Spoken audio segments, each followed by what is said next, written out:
Lebih dari 2 dekade Scott Lynch mencari kebenaran hakiki. Pada akhir pencariannya ia menemukan Islam.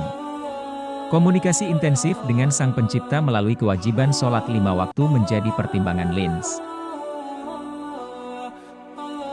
Selama 2 dekade, Lynch hanya memahami Muslim memiliki karakteristik berperawakan gelap, rambut hitam, berjenggot, menetap di Timur Tengah dan Asia.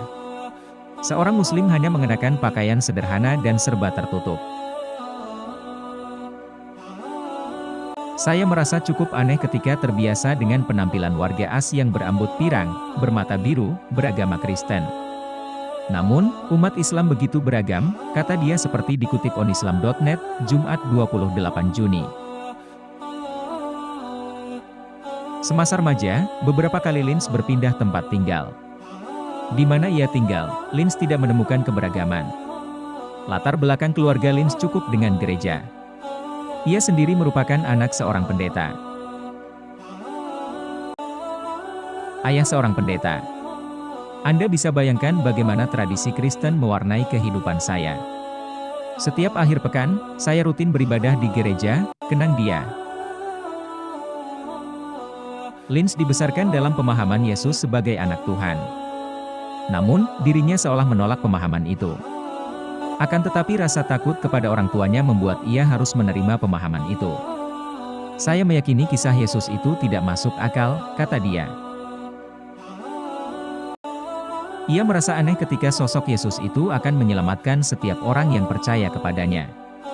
Pertanyaan pun muncul, bagaimana orang-orang sebelum kedatangan Yesus? Saya diam-diam mulai mempertanyakan masalah ini, kata dia. Kendati mempertanyakan, Lynch tidak memperlihatkan apa yang ia rasakan kepada orang tuanya. Lynch hanya bisa menahan dalam hati. Di saat bersamaan, orang tuanya terus-menerus meminta anaknya itu menerima kehadiran Yesus. Selama 5 tahun ke depan, Lynch terus berpura-pura. Ia memang hadiri kajian Injil. Namun, ia tidak pernah terpikir mempelajarinya. Lulus SMA, LNICH mendapatkan momentum. Ia niatkan diri pada satu hal penting yakni kebebasan mempelajari agama lain. Hal yang pertama dilakukannya, ia pelajari ajaran Katolik Roma. Tapi itu tidak lama.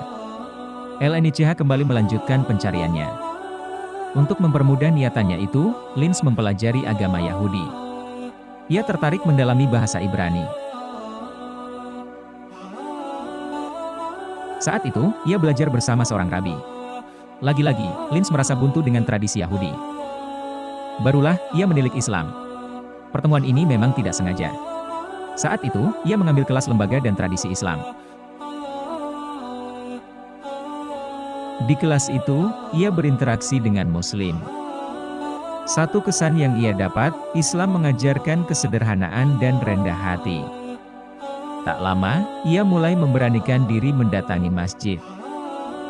Di masjid, Lynch mulai menemukan kecocokan dengan apa yang dipikirkan. Tentang konsep ketuhanan. Saya tahu ada satu Allah, tapi siapa dia, di mana dia, tanyanya. Memasuki dunia kerja, kecocokan itu berlanjut.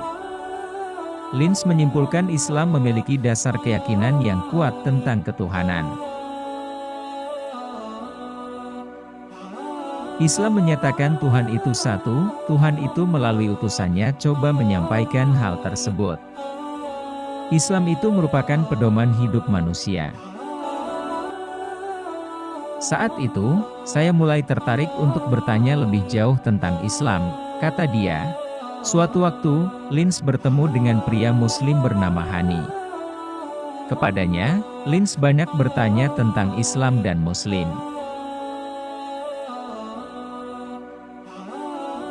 Oleh Hani, ia diberikan Al-Quran. Ketika membaca, ia merasa terkejut. Al-Quran banyak bercerita tentang Kristen dan Yahudi. Tuhan, apakah engkau menginginkanku bangun pagi dan menyembahmu? Setelah begitu yakin, saya memutuskan mengucapkan syahadat.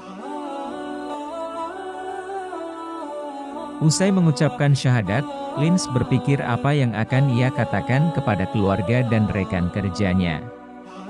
Itu terjadi selama berbulan-bulan, tapi Lins berusaha tenang menghadapi masalah tersebut.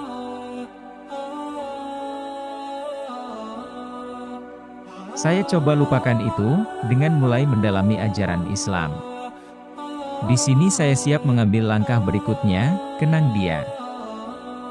Pada Januari 2001, Hani mengundang Lins mengunjungi Islamic Center Fort Collins, Colorado, berada di sana. Lins seolah dipanggil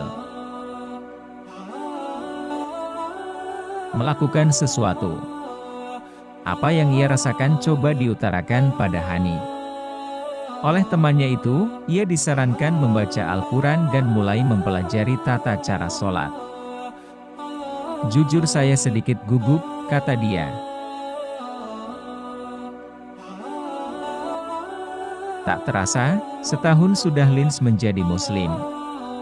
Selama itu, Lins merasakan kemajuan, kemunduran dan keraguan. Kondisi itu ia coba pahami sebagai satu upaya menjadi Muslim yang kafah.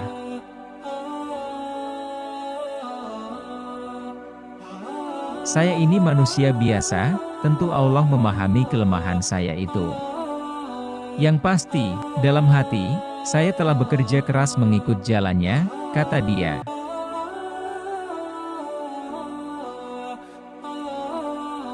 Inilah kisah perjalanan seorang mualaf bernama Scott Lins. Terima kasih sudah menonton video kami, semoga bermanfaat bagi Anda dan bagi yang lainnya. Sampai jumpa di video tentang mualaf berikutnya.